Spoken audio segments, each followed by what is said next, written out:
The first golden rays of dawn filtered through the square opening in the ceiling, dancing across the white-plastered walls of Aya's home. She stirred on her soft reed mat, wrapped in a warm goatskin blanket that her grandmother had woven with intricate patterns.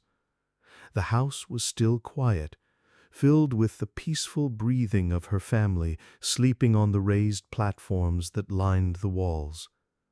Aya was 8 summers old, with dark eyes that sparkled with curiosity and hair braided with tiny obsidian beads that caught the morning light. She lived in the great settlement of Çatalhöyük, where thousands of people had made their homes for generations beyond counting. Their houses stood shoulder to shoulder like a family of gentle giants, with no streets between them, only the vast network of flat rooftops that served as their pathways to the world. As the sun climbed higher, warm light streamed down through the roof opening, illuminating the most wondrous sight in their home, the great wall painting that faced her sleeping platform. Her mother, Kira, had painted it herself when Aya was very small. It showed a magnificent bull with powerful horns and a coat of deep red ochre, surrounded by dancing figures with their arms raised high to the sky. Beside it, 2 leopards faced each other in a graceful display, their spotted coats rendered in careful detail with charcoal and clay pigments. "The spirits of the animals watch over our dreams," her mother had explained when Aya was smaller. "They carry our hopes to the sky gods and bring us messages from the earth below." Aya stretched and yawned, feeling the smooth, cool plaster of the wall against her palm.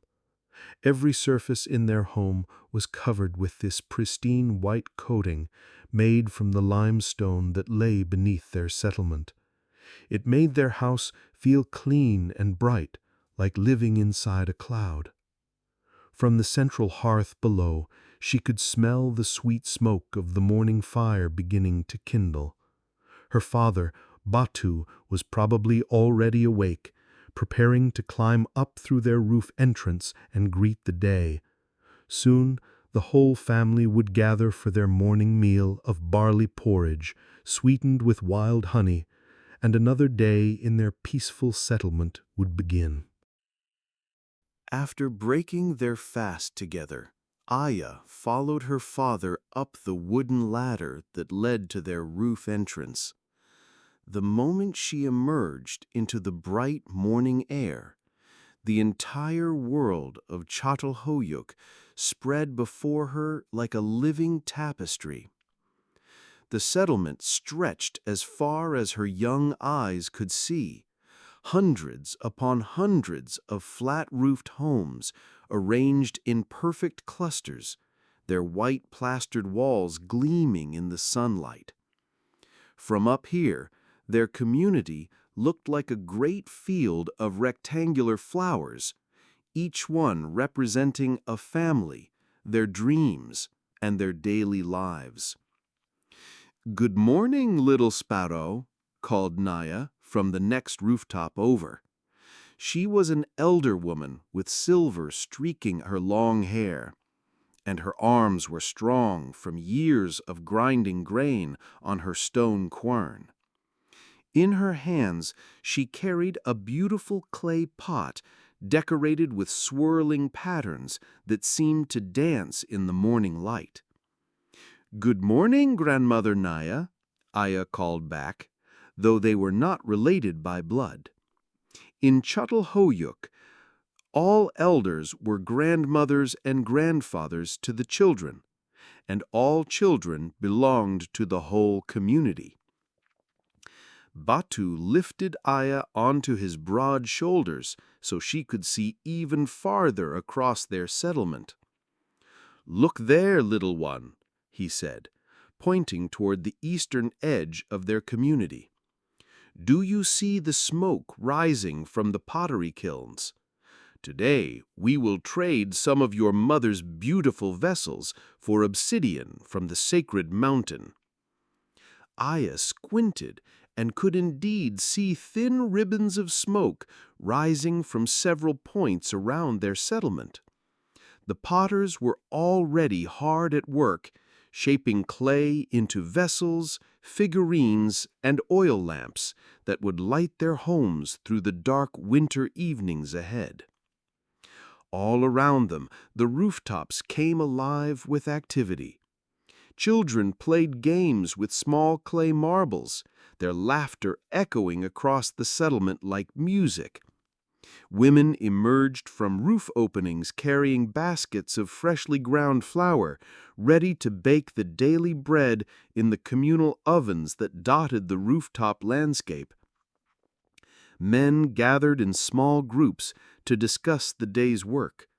Some would tend the fields beyond the settlement, others would travel to gather reeds from the marshlands, and still others would work with the precious obsidian that made their tools so sharp they could cut through anything. The rooftops are our streets, our marketplace, and our gathering place all in one, Batu explained, as they made their way across the flat surfaces, moving from one house to the next via small ladders and raised walkways. Long ago, our ancestors decided that the earth belonged to all of us equally, so we built our homes this way, sharing the sky road above while each family had their private space below. Their first stop of the day was at the workshop of Jorak, the master obsidian craftsman. His house was easy to recognize from the rooftop because dozens of gleaming black glass chips scattered around his roof opening caught the sunlight like fallen stars. They climbed down the ladder into Jorak's home, and Aya's eyes needed a moment to adjust to the dimmer light. The workshop occupied half of the main room, with carefully arranged piles of raw obsidian brought from Hassan Da, the great volcano that loomed on the horizon like a sleeping giant. "Ah, Batu, my friend," Jorak greeted them warmly. He was a lean man with gentle hands that moved with incredible precision despite numerous tiny cuts from working with the sharp volcanic glass. "And little Aya, have you come to see the magic today?" Aya nodded eagerly. Jorak's workshop was one of her favorite places in all of Çatalhöyük. The walls were lined with tools in various stages of completion. Knife blades thinner than leaves, spear points that gleamed like black ice, and tiny drills so fine they could pierce the smallest bead. "Watch closely," Jorak said, settling cross-legged on a reed mat with a piece of raw obsidian about the size of his fist. "This stone traveled many days from the fire mountain to reach us. Inside it sleeps the perfect blade. I just need to wake it up." Using a hammerstone and a piece of antler, Jorak began to carefully chip away at the obsidian with controlled, precise strikes. With each gentle tap, thin flakes of volcanic glass fell away, revealing the blade hidden within. The sound was like a quiet song, tick, tick, tick, rhythmic and peaceful. "The obsidian teaches us patience," he explained as he worked. "Each stone has its own spirit, its own way of being shaped. If you try to rush, the blade will break. If you listen carefully, the stone will tell you where it wants to be struck next." As they watched, A beautiful knife blade emerged from the rough stone, so sharp it could cut a hair floating in the air. Jorak wrapped the end with leather strips to create a handle, then offered it to Batu in trade for one of Kira's painted vessels. "This blade will serve your family for many seasons," Jorak promised. "Use it to cut your grain, prepare your food, and craft your tools. When it finally grows dull, bring it back to me, and I will sharpen it again." After leaving Jorak's workshop, they made their way to the home of Mira, the settlement's most talented wall painter. Her house was famous throughout Çatalhöyük for the incredible murals that covered every surface of her main room. When they climbed down into her home, Aya gasped in wonder. The walls came alive with color and movement, telling stories that seemed to dance in the flickering light of the oil lamps. On the north wall, a great hunt unfolded in vivid detail. Tiny human figures, painted in red ochre, surrounded an enormous aurochs, the wild ancestor of cattle. The bull's eyes seemed to gleam with life, and its massive horns curved like crescents against the white plastered background. "Each painting tells a story of our people," Mira explained, her hands stained with pigments in every color imaginable. "This hunt happened in my grandmother's time, when the winter was very harsh and the settlement needed meat to survive. The hunters were brave, but they also honored the great bull's spirit, asking permission before taking its life." On the opposite wall, two leopards faced each other in an eternal dance, their spots created with careful dots of black pigment mixed with animal fat to make it shine. Between them, human figures raised their arms to the sky in celebration or prayer. "And what about this one?" Aya asked, pointing to a section of wall where strange birds with human legs seemed to hover over a reclining figure. Mira's expression grew thoughtful and gentle. "Those are the vulture spirits," she said softly. "They help carry our loved ones to the next world when their time on earth is finished. In our way, death is not an ending, but a transformation, like a butterfly emerging from its cocoon to fly among the clouds." The paintings weren't just decorations, Aya realized. They were the settlement's memory, preserving important moments and sacred stories for future generations to see and remember. "Would you like to help me with today's painting?" Mira asked, and Aya's eyes lit up with excitement. Together they mixed pigments, red ochre from the earth, charcoal black from burned wood, yellow from special clay, and white from crushed limestone. Mira showed Aya how to grind the colors with a small stone until they were smooth as silk, then mix them with animal fat and plant juices to create paint that would last for generations. Using a brush made from animal hair attached to a hollow reed, Aya carefully painted small flowers around the border of one of Mira's hunting scenes. Her hands were steady, and each flower bloomed on the wall like a tiny celebration of spring. In the afternoon, the family traveled beyond the settlement to tend their fields.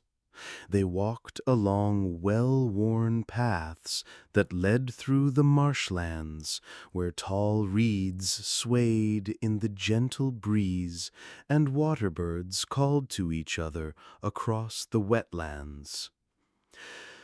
The fields of Çatalhöyük stretched across the fertile plain in neat rectangles, each one carefully tended by different families.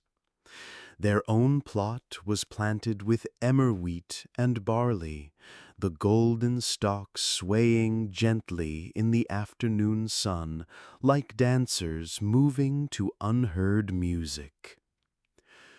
Our ancestors were the first people to learn the secret of growing food, Batu explained as they walked between the rows of grain.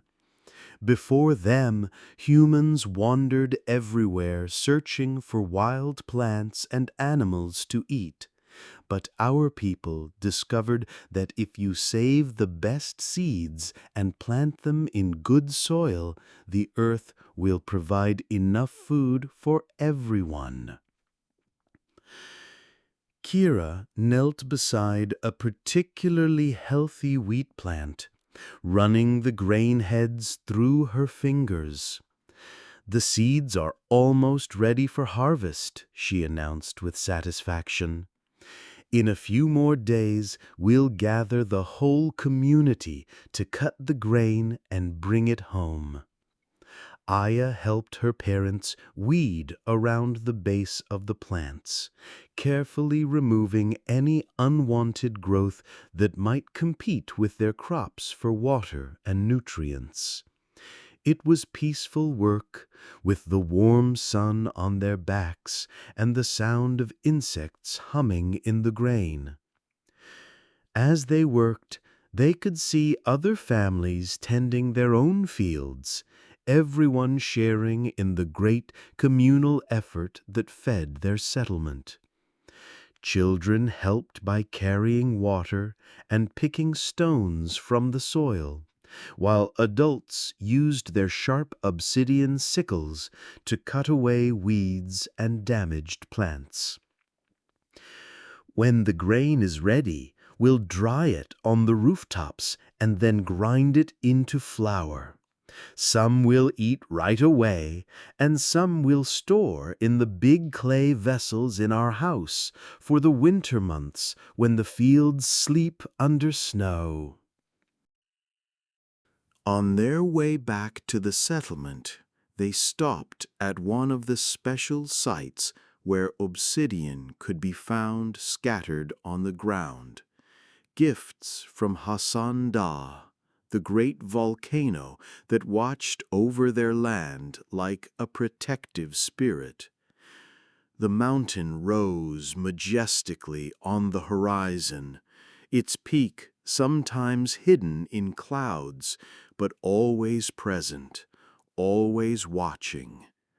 According to the stories passed down from their elders, Hassan Da had once been a fierce fire spirit that threw molten rock high into the sky.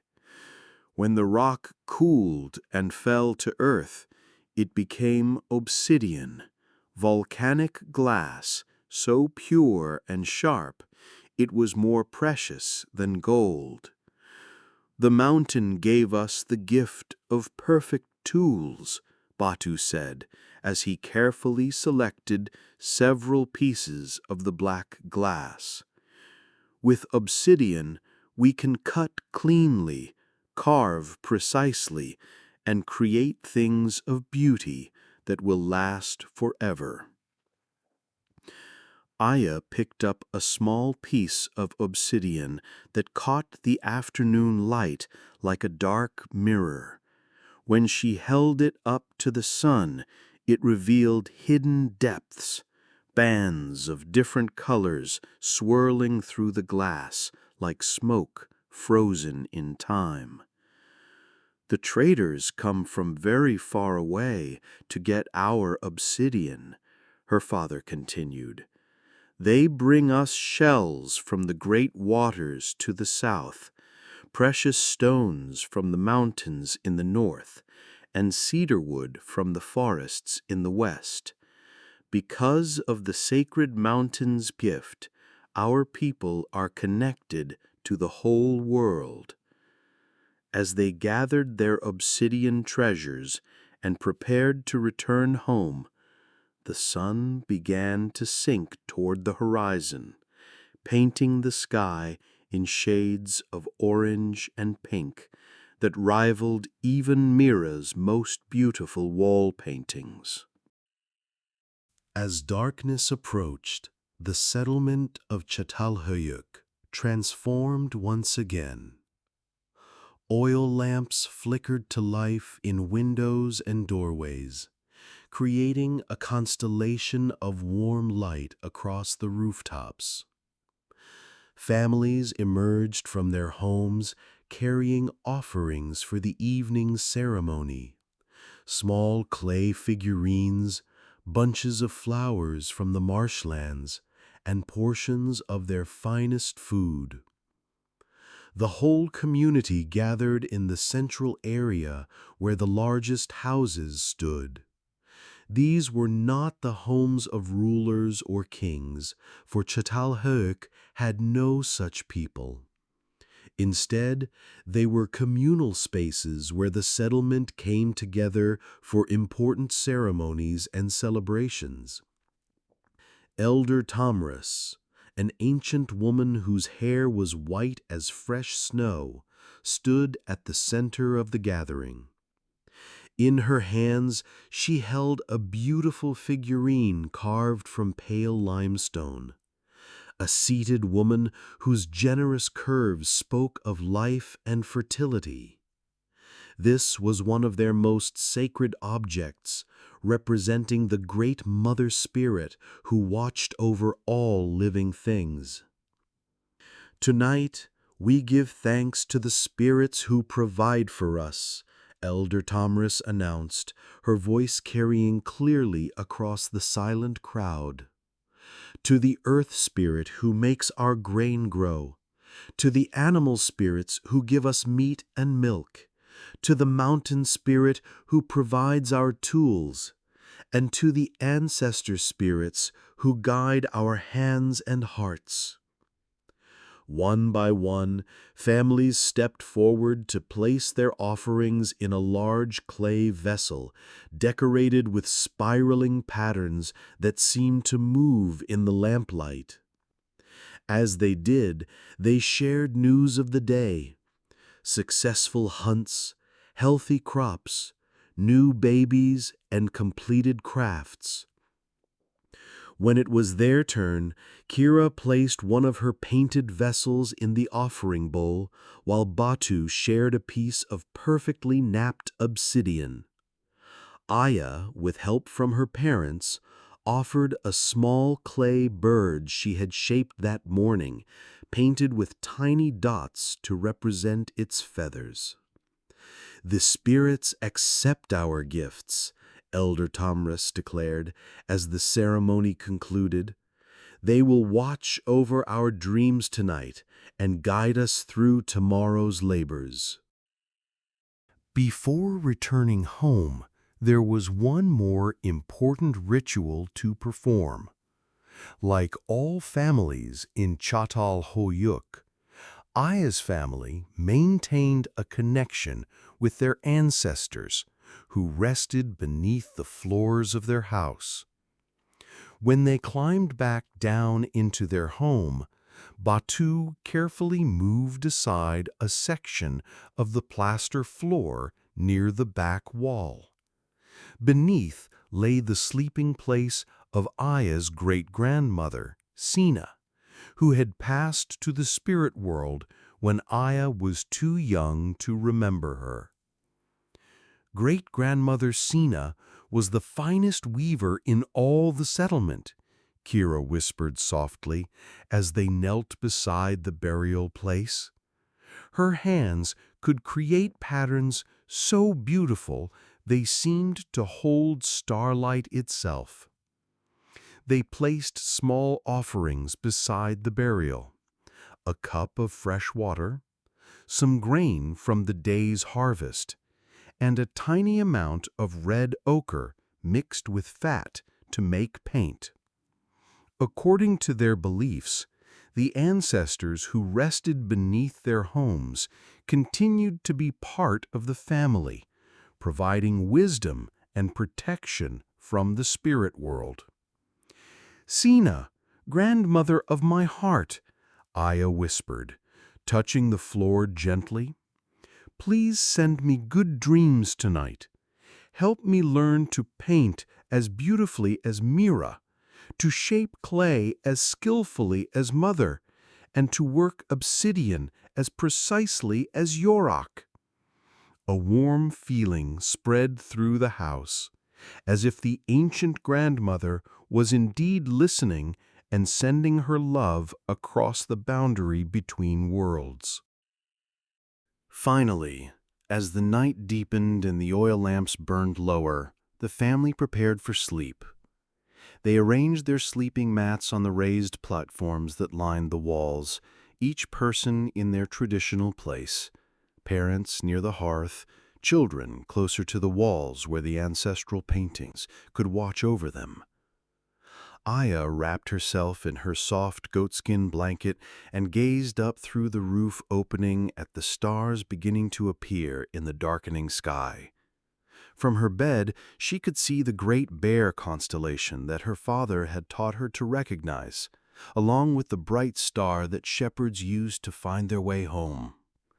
The sounds of the settlements settling into sleep drifted down from the rooftops: quiet conversations between neighbors, the soft crying of babies being soothed to sleep, the gentle lowing of goats in their pens, and the distant call of night birds from the marshlands. "Tell me again about the first people of Çatalhöyük," Aya whispered to her mother. Kira's voice was soft and drowsy as she began the familiar story.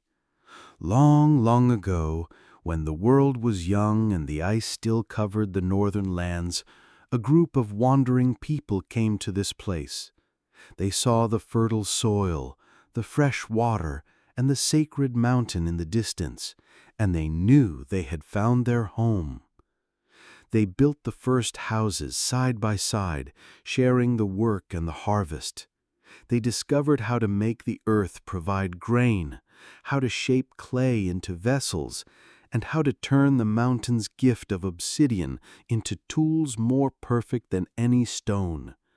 Generation after generation, they added new houses, new stories, new paintings on the walls. And we are their children," Aya murmured, her eyes growing heavy. "Yes, little sparrow, we carry their wisdom in our hands, their stories in our hearts, and their dreams in our souls. Tonight, as you sleep beneath the same stars that watched over them, you become part of the great continuing story of our people." As Aya drifted towards sleep, she imagined she could hear the voices of all the people who had ever lived in Çatalhöyük. Thousands and thousands of souls stretching back through time like links in an endless chain. Mothers singing lullabies to their babies, fathers telling stories of great hunts, children playing games on the rooftops, and elders sharing the wisdom of generations. In her mind, she saw the settlement as it truly was, not just houses and walls and painted murals, but a living organism made of dreams, hopes, love, and community. Each person who had ever called Çatalhöyük home had added something precious to the whole: a skill, a story, a painting, a song, a moment of kindness, a flash of laughter. The great bull on their wall seemed to nod approvingly in the flickering lamplight, as if blessing her thoughts. The painted leopards appeared to purr softly, a sound that merged with her mother's gentle breathing and her father's quiet snores. Through the roof opening, the stars wheeled slowly across the sky in their eternal dance, the same stars that had watched over her ancestors for countless generations, and would continue to shine long after she herself had joined the spirits beneath the floor. But that was a thought for the far future.